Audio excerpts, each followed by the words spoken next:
राधे श्याम।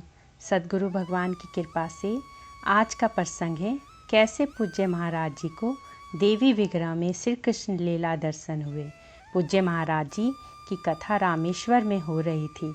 उसके बाद महाराज जी दर्शन करने गुरुवायूर गए।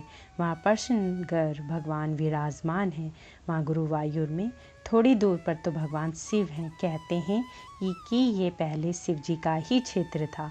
जब गुरुवायु ने कहा कि भगवान को हम यहाँ विराजमान करेंगे तो शंकर जी ने वहाँ से हटकर थोड़ी दूर पर जाकर बैठ गए। तब भगवान ने कहा, जो आपका दर्शन करेगा उसी को मेरे दर्शन का पूर्ण लाभ मिलेगा। इसलिए वहाँ लोग दर्शन करके शंकर जी का दर्शन करने जाते हैं। वहाँ देवी जी मंदिर के परिसर में ही निकट में ही विराजमान है।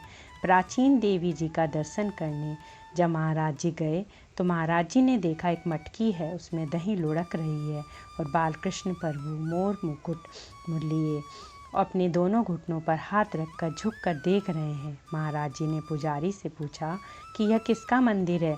तब वहाँ लोगों ने कहा, ये भगवती का मंदिर है, ये देवी जी विराजमान है।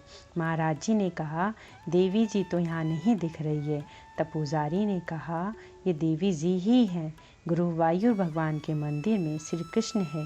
ये लीला वहाँ कुछ और महात्माओं को भी दिखाई पड़ी, पर कुछ को देवी विग्रह ही दिखाई दिया और महाराज जी को लगातार श्री कृष्ण लीला ही दिखाई पड़ी। जय हो।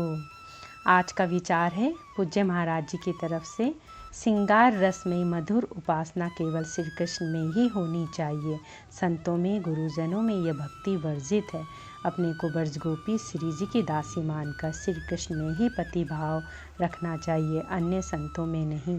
जैसे भगवान के नाम, रूप, लीला, धाम की उपासना होती है, उसी प्रकार भक्तों की, गुरुजनों की उपासना करनी चाहिए। जय हो। धन्यवाद। राधे श्याम।